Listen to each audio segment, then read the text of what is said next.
जय हिंद दोस्तों, welcome to my YouTube channel. मैं Bittu Kumar, assistant section officer, ministry of social justice and empowerment, आपके लिए लेकर आया हूँ CGL 2023 टीयर 1 में पूछे गए ईडीएम फ्रेज। तो चलिए देखते हैं। हमारा पहला क्वेश्चन है under the cloud. Under the cloud का मतलब होता है अंडर सस्पिशन, यानी संशय के घेरे में, संदेह में। Option D.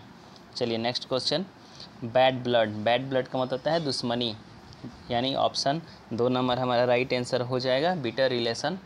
चलिए next question, a perfect storm. A perfect storm का मतलब होता है सबसे खराब स्थिति, बदतर स्थिति, the worst possible situation.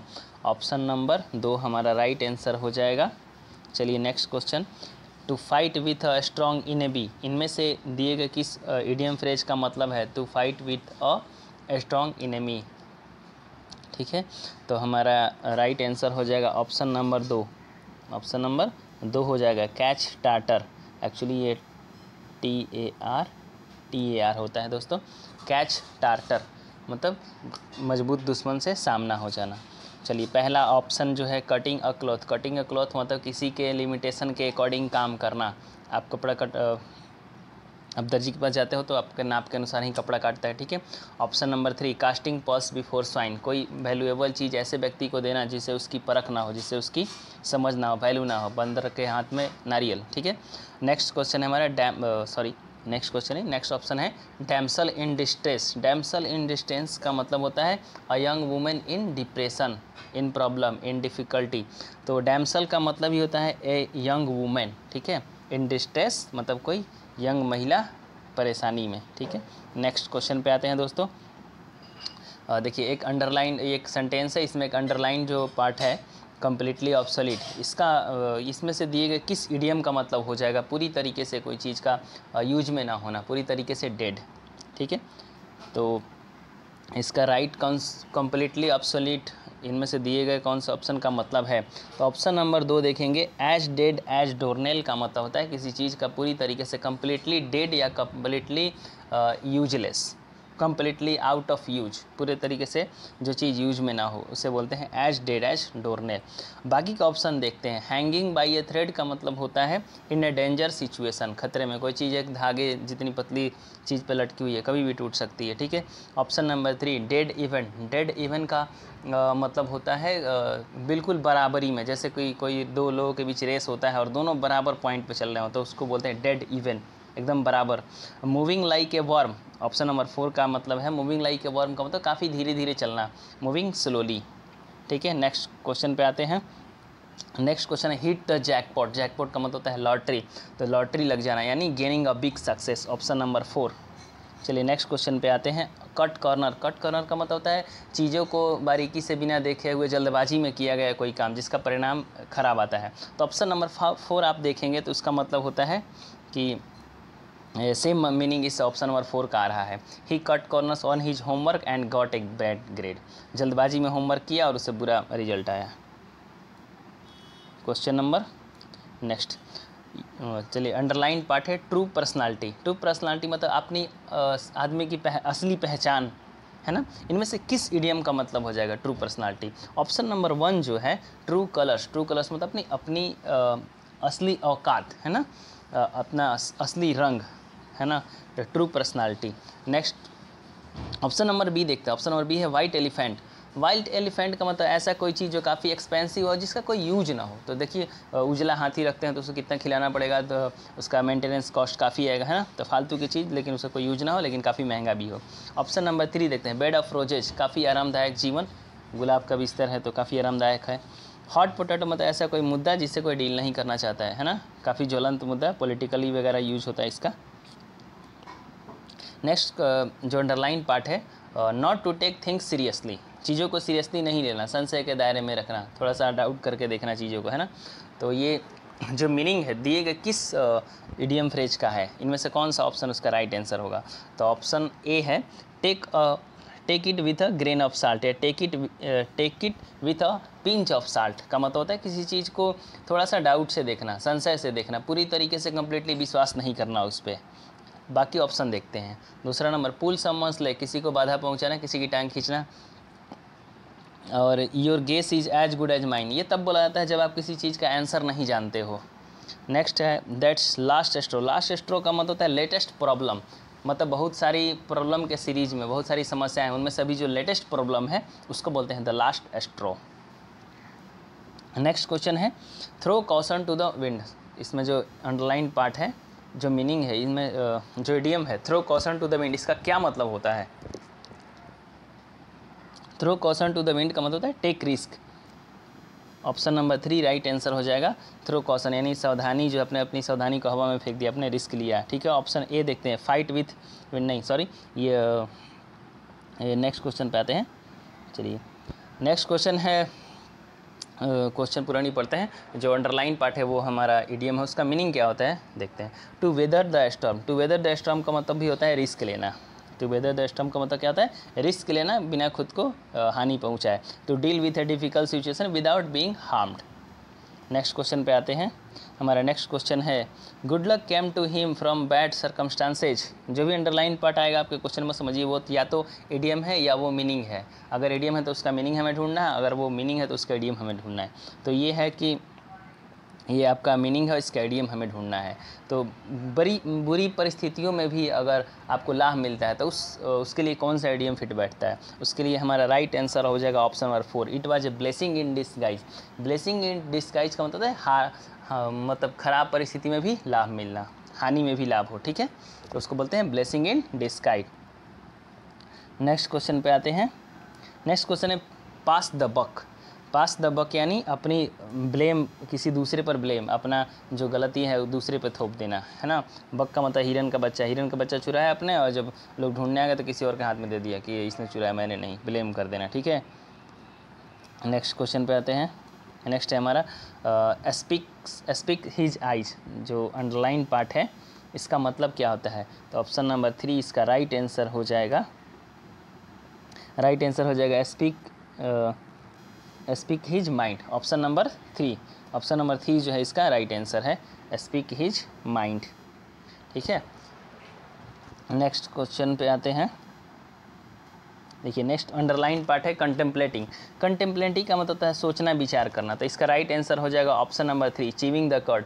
Chewing the curd का मतलब होता है विचार करना, यानी जब गाय खाना खाने के बाद जो पगुरी करती है उसको उसमें जो खाना मुंह से बाहर ला के उसको चबाती है दोबारा, उसको बोलते हैं कर्ड। बार बार कर्ड को चिबाना, तो सोचते सोचते आराम से चीज़ों को चबाना और सोचना, ठीक है। कंटेम्पलेटिंग ऐसे रिलेट करके याद कर लेंगे आप, तो कंटेम्पलेटिंग का हो जाएगा चीविंग द कर्ड। बाकी ऑप्शंस देख लेते हैं। Cooling once hills. Cooling once hills का मतलब काफ़ी देर तक किसी का इंतजार करना। बाइटिंग डस्ट यानी पराजित होना, हार जाना। ऑप्शन नंबर 4 है getting into hot water in trouble, यानी परेशानी में होना। चलिए बाकी आगे क्वेश्चन देखते हैं। In perfect order. In perfect order इनमें से किस इडियम का मतलब है? एप्पल पाई ऑर्डर। एप्पल पाई ऑर्डर का मतलब होता है चीज़ों को दम सजा कर अच्छे से रखना। बाकी पहला ऑप्शन नंबर ए जो है apple pie, alley apple. Alley apple का मतलब घोड़े का जो मैन्योर होता है, घोड़े का जो गोबर होता है उसको बोलते हैं apple alley. Apple of discord option number 2 देखते हैं, तो इसका मतलब होता है विवाद का कारण, जैसे कश्मीर, भारत और पाकिस्तान के बीच विवाद का कारण एप्पल ऑफ डिस्कॉर्ड है। ऑप्शन नंबर 4 की बात करते हैं, Apple of one Sai. Apple of one Sai का मतलब बहुत प्यारा होना, किसी का बहुत चहेता होना, ठीक है। नेक्स्ट क्वेश्चन पे आते हैं। नेक्स्ट क्वेश्चन का अंडरलाइन पार्ट है N unreal hope. Unreal hope मतलब इम्पॉसिबल प्लान, ऐसा कोई उम्मीद जो कभी पॉसिबल हो ही नहीं सकता, ऐसा कोई चीज़ जो सही नहीं, मतलब जो कभी एप्लीकेबल है ही नहीं, ठीक है, तो उसको बोलते हैं अ पाइप ड्रीम। Option number 2। अ पाइप ड्रीम का मतलब होता है इम्पॉसिबल थिंग। बाकी ऑप्शन देख लेते हैं क्योंकि सारे इडियम हैं। पहला टू लूज वन टेम्पर यानी गुस्सा हो जाना। ऑप्शन नंबर 3 की बात करें carrying coal to Newcastle यानी फालतू का काम करना। टू डू समथिंग पॉइंटलेस, जिसका कोई यूज ना हो, फालतू की चीज़ें करना, ठीक है। ऑप्शन नंबर 4 की बात करें एविल ओ द विस्प का मतलब होता है try to gain something impossible, can't be achieve something, ठीक है। ऑप्शन नंबर हो गया। बाकी नेक्स्ट क्वेश्चन पे आते हैं। At cross purpose. At cross purpose का मतलब होता है विचारों में मतभेद। Option number 4 is the right answer. Disagreeing with each others ideas, एक दूसरे के आइडिया से डिसएग्री होना, at cross purpose. Next question पे आते हैं। नेक्स्ट है हमारा by the year. Underline part जो हमारा इडियम है by the year. By the year का मतलब होता है ऑप्शन नंबर 3 बाई इम्प्रोवाइजेशन, मतलब सिचुएशन के आधार पर कोई काम करना, जैसा परिस्थिति आपको जो चीज़ उस वहाँ पे ठीक लगा आपने वैसा काम किया, ठीक है, उसको बोलते हैं by the year, by improvisation, ठीक है। नेक्स्ट क्वेश्चन है out of the blue, out of the blue का मतलब होता है अनएक्सपेक्टेडली, बिना कोई उम्मीद किए हुए कोई चीज़ हो जाना, ठीक है, उसको बोलते हैं out of the blue. Next question है, नेक्स्ट है यू स्नूज यू लूज। अगला वीडियो है next, you snooze you loose. अगर आप अलर्ट नहीं रहते हैं तो आप अपनी अपॉर्चुनिटी खो देते हैं, उसको बोलते हैं you snooze you lose. Option number A is the right answer. If you are not alert you are likely to miss opportunity. अगर आप सही समय पर सही कदम नहीं उठाते हैं तो आप अपॉर्चुनिटी खो सकते हैं, उसको बोलते हैं you snooze you loose. Next question पे आते हैं। नेक्स्ट आफ्टर फिनिशिंग दिस, पूरा क्वेश्चन नहीं पढ़ते हम, केवल इडियम की देखते हैं। यहाँ पे दिया है जो अंडरलाइन पार्ट है, मेक इट अ डे, एक गलत इडियम का यूज हुआ है जो कि हमें सही इडियम का यूज करना है। तो ऑप्शन नंबर 2 जो है वो ऑप्शन नंबर 2 है जो है कॉल इट अ डे का मतलब to postpone any work any thing, ठीक है, उसको बोलते हैं कॉल इट अ डे। आज के लिए काम को ख़त्म कर देना। नेक्स्ट क्वेश्चन है गेट्स ऑन माई नर्व्स, किसी को इरिटेट करना बोलते हैं गेट ऑन समवन्स नर्व्स, ठीक है, तो इरिटेट समवन। नेक्स्ट क्वेश्चन है saves for a rainy days. Saves for a rainy days का मतलब आगे के लिए पैसे को बचा के रखना, save money for later. Next question, next है हमारा, चलिए नेक्स्ट जो मीनिंग दिया हुआ है sentence, the better you know someone the less you like him. आप जितना ही किसी को जानते हैं उतना ही उसको पसंद नहीं करते, जितना आप किसी के करीब जाते हैं उसको धीरे धीरे डिसलाइक करना शुरू कर देते हैं। तो इनमें से कौन सी इडियम का ये मतलब है? तो हमारा पहला ऑप्शन है फैमिलियरिटी ब्रीड्स कंटेम्प्ट, ठीक है, इसका राइट आंसर हो जाएगा ऑप्शन नंबर ए। बाकी इडियम देख लेते हैं, save for a rainy days यानी सेव मनी फॉर लेटर। दूसरा है स्पिल द बीन्स यानी सेक्रेट को बता देना, स्पिल द सेक्रेट या ओपन द सेक्रेट, ठीक है। ऑप्शन नंबर 4 है the elephant in the room, कोई प्रॉब्लम जिससे कोई डील नहीं करना चाहता है। A problem a difficult situation anyone does want to deal with it. Next question देखते हैं। नेक्स्ट है इन अ सूप यानी in trouble, option number C in a soup यानी इन ट्रबल। नेक्स्ट क्वेश्चन पे आते हैं। नेक्स्ट है टू पोर, देखिए अंडरलाइन पार्ट जो है टू पोर कोल्ड वाटर, नहीं पानी फेर देना, किसी के मंसूबे पर पानी फेर देना, है ना। तो इनमें से इस इडियम का कौन सा मीनिंग है? Option number A to be critical और doubtful of a plan that someone is excited, कोई किसी प्लान को लेकर एक्साइटेड है और आप उस पर निंदा कर देना, उसको डाउट बता देना, गलत चीज़ें बता देना, फिर वो उसका प्लान पे से मन जो है वो हट जाता है, तो फिर उसको बोलते हैं टू पोर कोल्ड वाटर, किसी के मंसूबे पे पानी फेर देना। नेक्स्ट है हार्ड नट टू क्रैक, एक डिफ़िकल्ट प्रॉब्लम जिसको आप सॉल्व करना है उसको बोलते हैं hard nut to crack. A problem difficult to solve, कोई समस्या जिसे सॉल्व करना काफ़ी डिफ़िकल्ट हो, hard nut to crack. Next question है हमारा द हाईएस्ट प्रायोरिटी, ये इनमें से किस इडियम का मतलब है highest priority? Option number A first and foremost, सबसे पहला चहेता जो आपका ऑप्शन है first and foremost. Next option है फ्री एंड ईजी यानी कैजुअल एंड रिलैक्स्ड, कोई चीज़ जो आसान हो जिससे करना काफ़ी सिंपल हो। ऑप्शन नंबर 3 है फेयर एंड स्क्वायर का मतलब honestly, fair and square deal. Ever and anon का मतलब है कभी कभार, ओकेजनली। चलिए नेक्स्ट क्वेश्चन पे आते हैं। नेक्स्ट क्वेश्चन है ट्रेडिंग ऑन थिन आइस, यहाँ पे जी छूट गया है, ट्रेडिंग ऑन थिन आइस।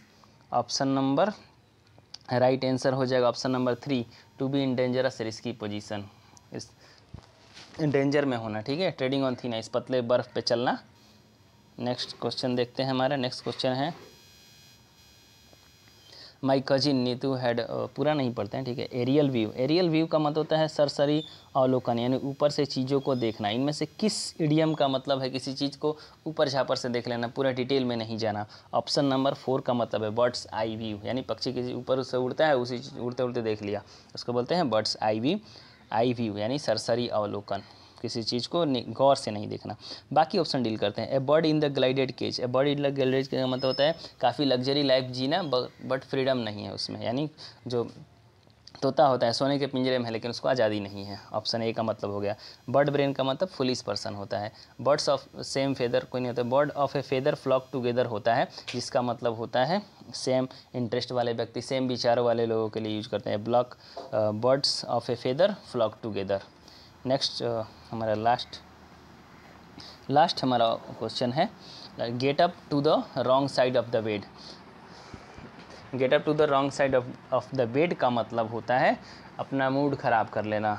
तो इसका राइट आंसर हो जाएगा option number 4 someone who is having a horrible day. मतलब बैड मूड में हो जाना, ठीक है, दिन का ख़राब चले जाना, उसको बोलते हैं get up to the wrong side of a bed.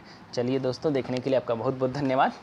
आगे से कोशिश करेंगे और इसे अच्छे तरीके से कराएं, ठीक है। Thank you, thanks for watching.